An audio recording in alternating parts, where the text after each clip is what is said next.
Hola, ¿cómo estás? Espero que estés súper bien. This is Tamara Marie, host of the Learn Spanish con Salsa podcast. Now, before we jump into this episode, I wanted to let you know about a special opportunity that you're definitely going to want to take advantage of, especially if your goal is to become fluent in Spanish.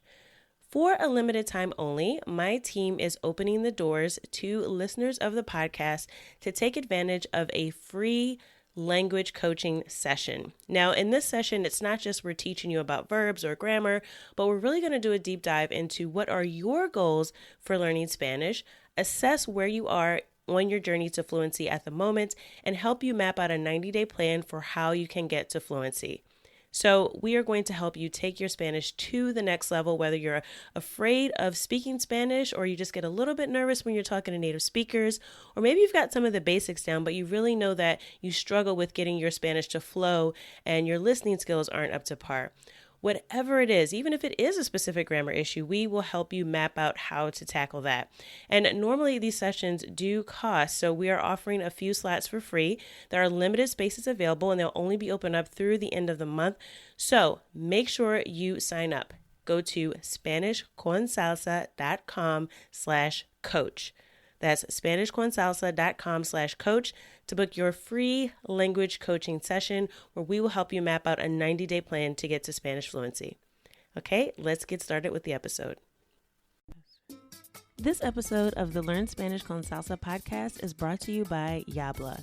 Yabla provides language immersion through engaging videos for Spanish, English, Italian, French, German, and Chinese language learners. Yabla features authentic content by native speakers, custom playback, subtitles, learning games, and flashcards. Yabla is the premier language learning video platform with tools to enhance conversational understanding, such as the patented dictation game Scribe. Now, if you haven't tried out Scribe, I definitely recommend you check it out. It is a game changer when it comes to improving your listening comprehension, and it's the perfect way to practice active listening.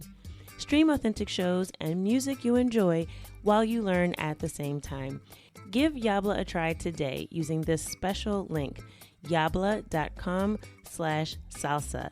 That's YABLA.com/salsa.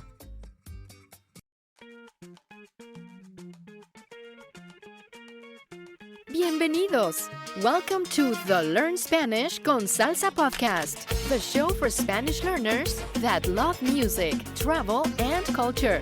Close your grammar textbooks, shut down the language apps, and open your ears to how Spanish is spoken in the real world. Let us show you how to go from beginner to bilingual. Here is your host, certified language coach, Tamara Marie. Hola, ¿cómo estás? Welcome to episode 38 of the Learn Spanish con Salsa podcast. In this episode, we're going to chat with Kyle Kuzman from Hear, Listen, Speak. Kyle has been learning languages through music and conversations for years, and he also teaches multiple languages online. I had the opportunity to meet Kyle at Langfest in Montreal back in 2018, where we both presented workshops on learning languages through music. Kyle has also been a presenter at the Polyglot Conference, and he just has a wealth of knowledge about language learning and some great insights on how to make language learning fun. Kyle hopes to inspire as many people as possible to believe that everyone is capable of learning any language while having fun and doing things you love. So with that, here is the conversation with Kyle. Hola, Kyle. Bienvenido. Welcome to the Learn Spanish con Salsa podcast. Hola, Tamara. ¿Qué tal? Happy to be here. So, Kyle, can you first start off by telling us a little bit about yourself and what languages you speak and just kind of how you got started learning languages in the first place? Yeah, so I'm Kyle Kuzman. I was born in around Philadelphia, Pennsylvania, southeastern PA. And I started languages. My school, I was lucky enough to have German and French as of the first grade, but I only really got started learning seriously for real when I went on an exchange to Germany in 10th grade. And there I was immersed and very challenged because I was like, oh my gosh, I can't understand anything. 10 years of German class and school have failed me. Why can't I understand what anyone's saying around me? So I like desperately Googled after a month or so. I was getting really depressed about not being able to understand people there and really have a good conversation about what I wanted to talk about, you know? So I was like, okay, I'm just going to Google like how to actually learn to speak a language.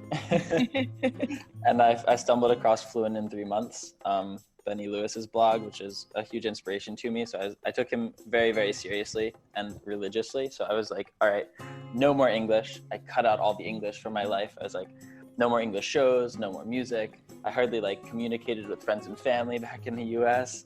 I started listening to like German music. My favorite band, one of my favorite bands of all time, is called the Wise Guys. It's this like 5-man German a cappella group. So I just listened to them like 24/7. I watched How I Met Your Mother dubbed in German instead of English. And that's how I really got started. So after a really difficult first month there, I then, after taking this vow of no English and really like fighting to speak German and really like going as hard as possible, I was able to get to a really good level after my next like 4 months there. And then that was such a really amazing and life-changing experience for me that I was then inspired to learn Brazilian Portuguese, because growing up, all of my best friends in school had been Brazilians and I really liked them. So I was like, well, they've all moved back to Brazil somehow all at the same time, so I guess I'll have to learn Portuguese and go visit them. So I took that on as like a senior project in high school. And after that, I took a full gap year where I continued learning. I started on French and spent some time in France. I had a lot of good Hungarian friends, just thanks to a really lucky chance and a great trip to Hungary. So I decided I had to learn Hungarian as well and did the Add One challenge, if anyone's heard of that. It's like a 90-day language challenge. And I did that twice before going to Hungary, and then spent more time. I just went back to Germany and back to Brazil in that year. So since then, I've been working on those languages and just making sure that I continue as much as possible. I'm studying as many as I can, always continuing to learn. And I go back whenever I can. And I'm trying to go very deep into the languages that I speak. Spanish is my most recent one that I'm really working on hard. I don't want to learn like all of the languages. I mean, I would love to, right? Wouldn't we all? But yeah. I try. The polyglot dream. Yeah, exactly. I want to learn. Gotta catch them all, right? But it's like traveling. Like I don't want to country hop. I don't want to go to Europe for a month and like see all of the big capitals. I want to go somewhere for a month and do like a work away, like a work exchange or woofing, and just live really like more deeply in one place and do like day trips and like slowly expand and get to know the area and the people and the language, so that you're really a part of the community instead of just touristing and coming to stay for a week or like 2 days or something at a time. Right. Yeah, so for now that's where I'm at. Now, I've been meaning to ask you this because I know you've talked a little bit about just wanting to get deeper into your languages and not just sort of dabble in everything. And I'm curious to know about your experience at Middlebury College. I've met a few people that learned different languages there before, and I've heard the program can be pretty intense. And it's really like an immersive experience, even though it's in the U.S. So can you tell us, for people that don't know, what is the language program at Middlebury and how has your experience been there? Yeah, so I'm at Middlebury College, which is in northern Vermont, and they're really famous for their language schools, which are in the summer.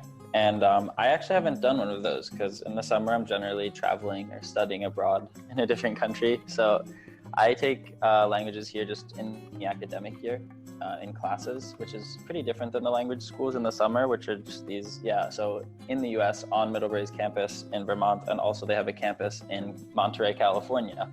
And so they do like, I think it's a 6-week program where you sign up and then you get 24/7, you sign this thing called a language pledge, which makes it actually a crime to talk English. So Wow. if they catch you speaking English 3 times, they will kick you out. So it's very, very intense, Wow. very hardcore. And I wouldn't recommend it for people who've never learned any of a certain language. I would recommend it more for people who have learned some, who have maybe taken a year or 2 or 3 of language classes and are really looking to improve.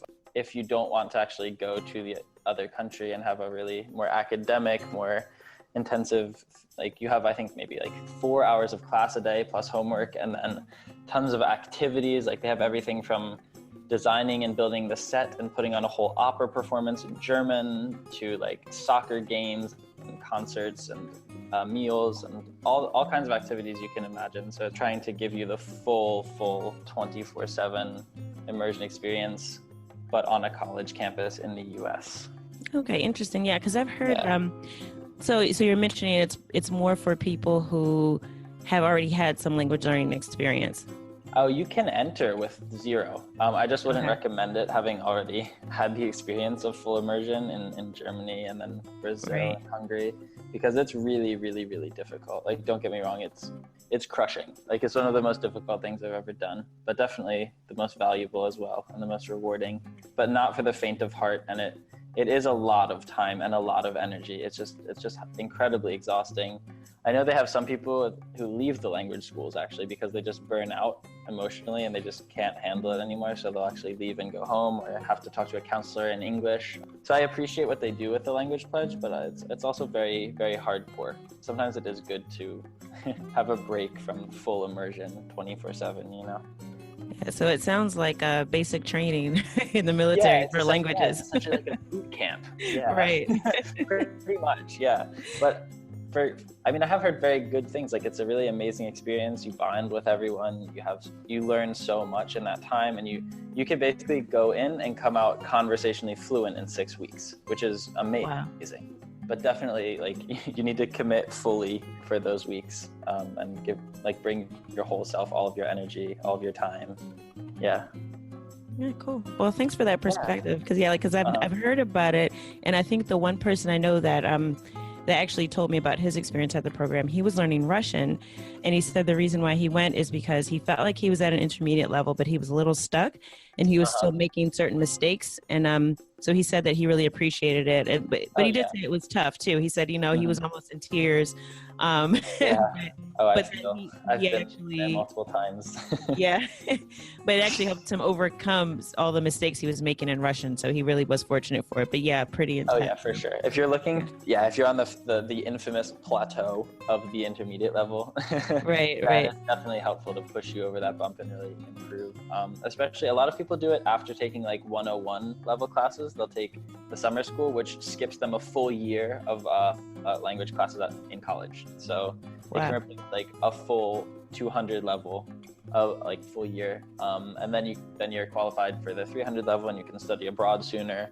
So a lot of people do it for that reason. Yeah. Cool, very cool. So let's switch gears a little bit. I want to talk about hear, listen, speak, because I know you're passionate about learning languages through conversations and also through music. As you mentioned, when you were in Germany, you were listening to German music, and I know you've done that with the other languages that you've learned as well. So can you just talk a little bit about what motivated you to start Hear, Listen, Speak?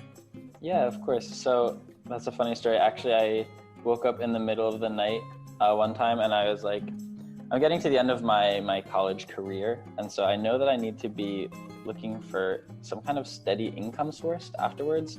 And I was like, so I want to start some kind of language learning venture to help people learn with music, because that's what's really always been so much fun and so effective for me in my life. And I was like, okay, so the first thing I need is a good name. I wonder what I could call it. And I was kind of drifting in and out of sleep, and then all of a sudden it came to me, and I was like, I'll call it Hear, Listen, Speak, but hear spelled H-E-R-E, like, so it will be a pun, so it will be like memorable.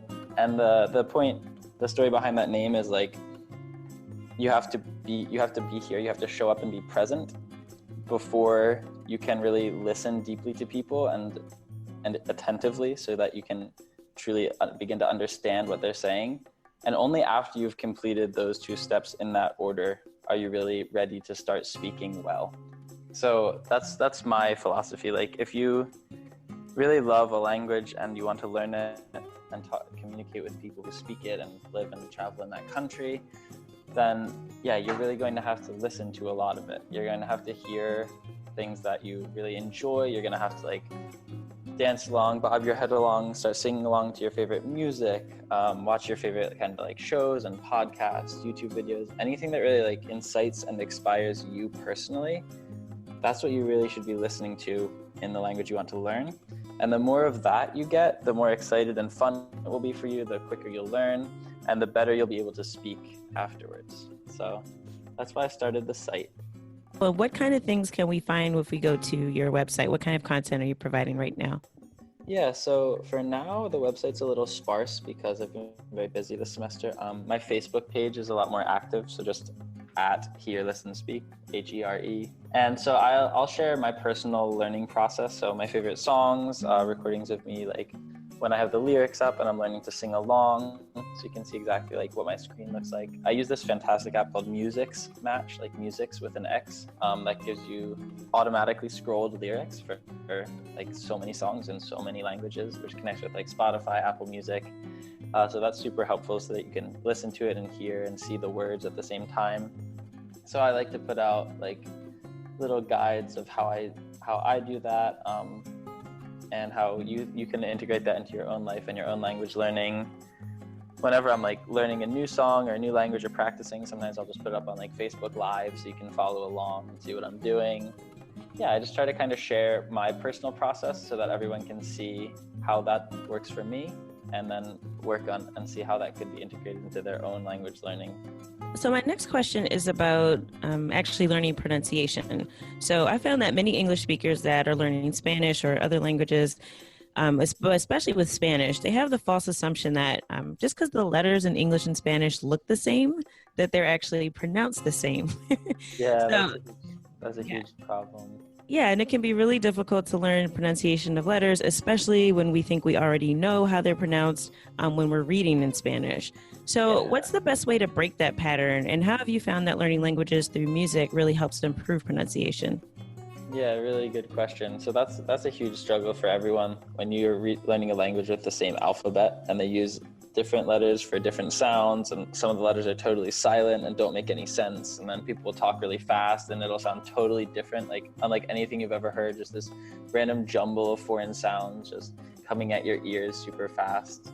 So for me, what's really helped me is to really don't even read the words when you're starting to listen to music. Like at the beginning, you just like pop open Spotify, search like Spanish alternative, Spanish pop, Spanish hip hop, or like whatever your favorite genres happen to be. Talk to like your friends. You can just Google it, like find some stuff that you enjoy and just start listening to it without really wondering or bothering how it's spelled, because you don't need it. Like, how did you learn your native language, right? You just heard it all around you. Everyone spoke it. You heard it for years, and then you started babbling. I think more people should like goo goo gaga in their foreign languages, because it's really helpful. Like I'll just walk around. I'll be in the shower. It'll be like like trying to get these sounds perfect, because I want them to sound like the people I'm listening to, the people who are speaking to me. Yeah, so the more you can just enjoy letting the music and the sounds wash over you and just listen very attentively, and then think like, this sounds different. Like, I wonder, what are they doing with their tongue there? Because it's a very exact science, you know? Like, if it sounds different or if it sounds off or if there's an accent or if something's really hard to pronounce, you can figure out, like, you can look it up. You can find guides online. There's something called the IPA, like the International Phonetic Alphabet. That's pretty helpful. You can see like, wow. So the sound when like Americans say like butter, the r, it's not a T or a D. You don't say butter and you don't say butter. You say butter. And that is the same sound as in the Spanish, like pero. Like the Spanish R, it's called the tapped R, pero, butter, pero, butter. So that's like a hidden sound that's the same in Spanish, but we just don't write it the same way in English. So it might seem like really challenging at first, but there are a lot of things like that. You can be like, so I actually can do that. The rolling the R, I know a lot of people have trouble with, and that's something that it's actually a very different sound than the little tapped R, but you can get away with it by just saying the tapped R and everyone will understand you. Basically, anything is better than the R, like the American R, right? Arrow. Yeah, so just remember that, like, when you see an R in Spanish, think like double T or D in English, like better, butter, batter. It's really the same sound. So that's one like huge revelation. And then, the more you can practice, like listening and trying to repeat what you hear, the better you'll be able to train your ear and really tune into those sounds.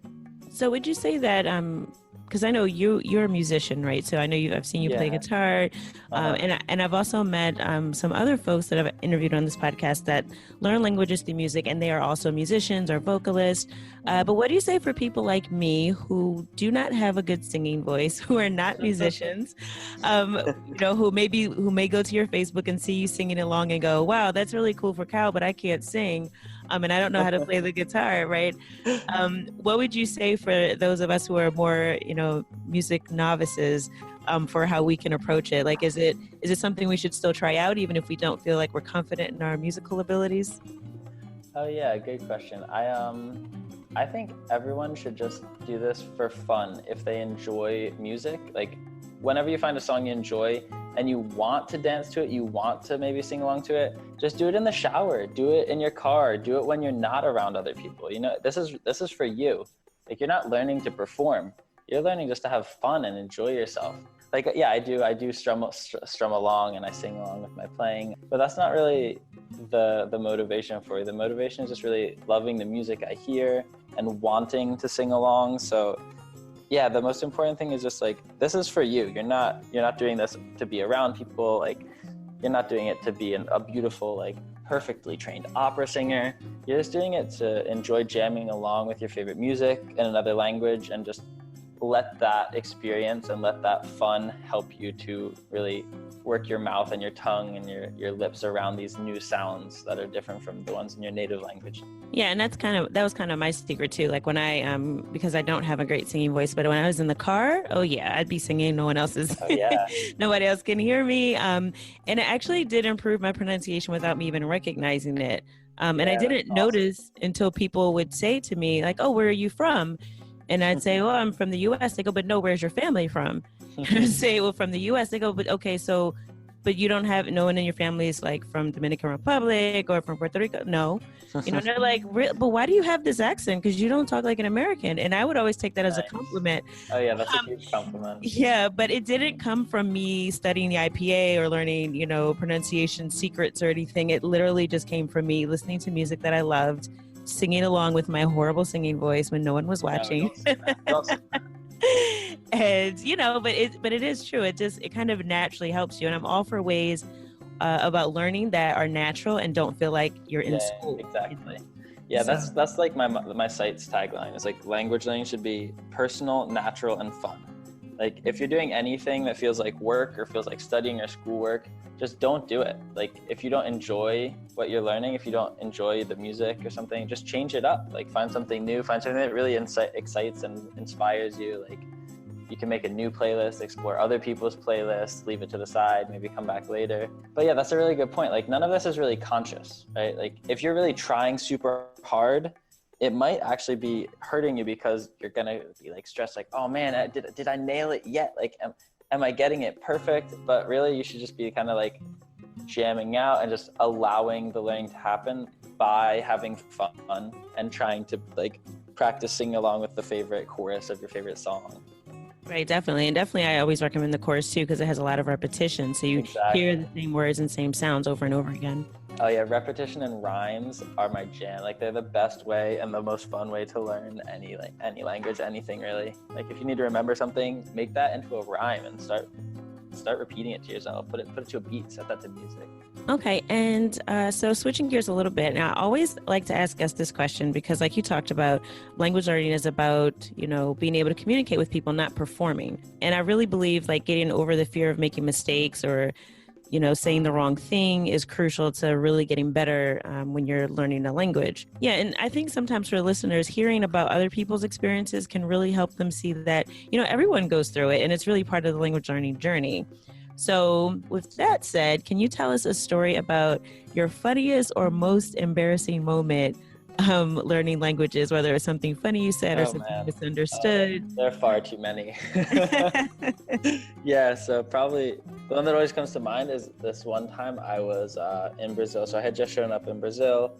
I basically grew up with this Brazilian family. Like, in high school, I lived at their house a lot of the time, just like really good, close friends. And so they were really the inspiration for me to learn Portuguese. So I had been listening to a lot of Brazilian music, reading children's books, get like the audio with the text is really great, little audio books, just simple stuff, just start out small and just rhymes, songs, poems, all that good stuff. And so I had been preparing and training my ear and like trying to build that kind of phonetic base, like so I could at least be familiar with and know what it sounds like. So I got to Brazil and I had been there maybe 4 or 5 days, and I was very tired. I was like, you know, in the full immersion. I couldn't understand anything. I was like, okay, I need to really work on this. So my dad, my Brazilian dad, Thomas, asked me, he was like, so Kyle, why is your t-shirt that weird kind of pink? And I was like, and he said, porque sua camiseta é rosa. And camiseta is t-shirt. You also say camisa or camisinha. And camisinha, if you're a Spanish speaker, you'd be like, maybe that means like a small shirt. Unfortunately, it means condom. So literally like a little cute shirt is the same as condom. But listen to the difference between these two words. Camiseta, camisinha. It's very small. It's like a 2-letter difference. So of course, me in my exhausted state, having just arrived in Brazil, I was like, minha camisinha, and I told this whole story. I struggled through for probably like 5 minutes long. I was like, so it was in Germany. I was with my host families, and it used to be white, but then my German host dad washed my white condom with a new red condom, and it turned into a pink condom, and he just like looked at me with this strange expression, just like cocking his head, and didn't say a word. He didn't stop me. He just let me tell this story, repeating the wrong word again and again. And at the end, I was like, oh, that was the wrong word, wasn't it? And he laughs. He goes, yep, yes, it was. So I will never forget that, and I will never again mix up those 2 words. It can be embarrassing at first, but now I can take it and I can use it as a joke. Like I can intentionally say that to Brazilians, and they'll be like, you know what you just said, right? I'm like, yeah, of course I know what I just said. There's this one time, and let me tell you how I learned the difference. So like when you make something like that, when that happens, try to take it and use it as then a positive, funny story to tell and good learning experience. It's like, no, it's not it happens to everyone. It's always funny, and it's always like, it's never a bad thing. And the more you laugh about it and the stranger and weirder it is, the more you'll never forget it and the more you can learn from it. Okay, so Kyle, now it's time for our quick fire round. So I'm going to ask you 5 questions in español, so this will help you practice your Spanish. Entonces, vamos a empezar con pregunta número 1. ¿Cuál es tu canción favorita en español? Voy a decir Bajo el agua, porque es una canción muy de Manuel Medrano. Se llama Bajo el agua y la canté recientemente con guitarra, pero acabé cantando en portuñol, que es la mezcla de portugués y español, porque y me lo olvidé las palabras, entonces estaba cantando como portuñol es una lengua muy bella, ¿no? Porque aprendí portugués antes de español, entonces es muy difícil para mí quedar con el español y no como recaer en el portugués, ¿sabes? Sí, yo entiendo perfectamente. Yo tengo el mismo problema. Y la segunda es, ¿cuál es tu palabra favorita en español? ¿Sabe cómo decir tongue twister en español? Trabalenguas. Trabalenguas, sí, gracias. Entonces, trabalenguas, cosas así con 2 palabras juntas, interesantes, me encantan. 3. ¿Cuál fue la última cosa que leíste, miraste o escuchaste en español? Buena pregunta. Estoy viendo Narcos recientemente para prepararme para mi examen final en español. ¿Pero entonces, cuál? ¿Narcos México, el nuevo o Narcos de original. Pablo Escobar? Escobar, Colombia. Okay. Sí, el original. Sí, eso me gusta también. Y número 4, saca tu teléfono y traduce el último texto que recibiste al español. Yo también te quiero a mi novia. No. Qué bueno. Precioso. Sí. Y la última pregunta es, ¿qué cosa crees que todo el mundo debería hacer por lo menos una vez en la vida?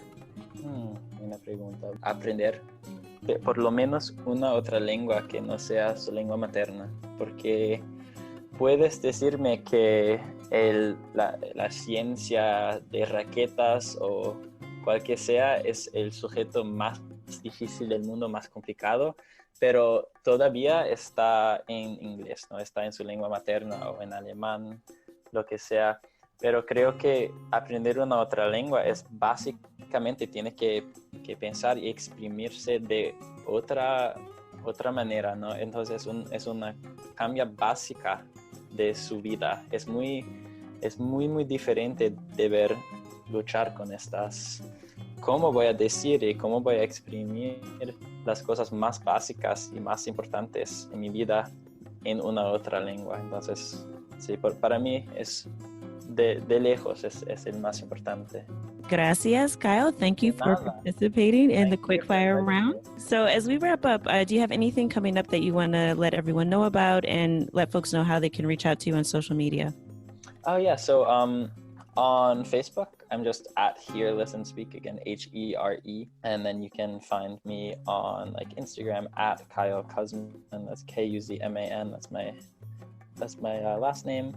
I also teach lessons, so I teach like any of the languages I speak. My best language is still German, so you can find lesson opportunities, and if you want to have like private, like one-on-one Skype lessons with me, so you can just shoot me an email there. Yeah, so German, English, Spanish, French, Portuguese, even some basic Hungarian, which I think is a very, very beautiful and underappreciated language. Very logical, and it's one of my favorites. So. Very cool. All right. So with that, Kyle, I want to thank you for taking the time to join us on the Learn Spanish con Salsa podcast. Of course. Thanks so much for inviting me. Good to be here and talk to you. I hope you enjoyed my conversation with Kyle and that you really are inspired to learn Spanish using content that you enjoy.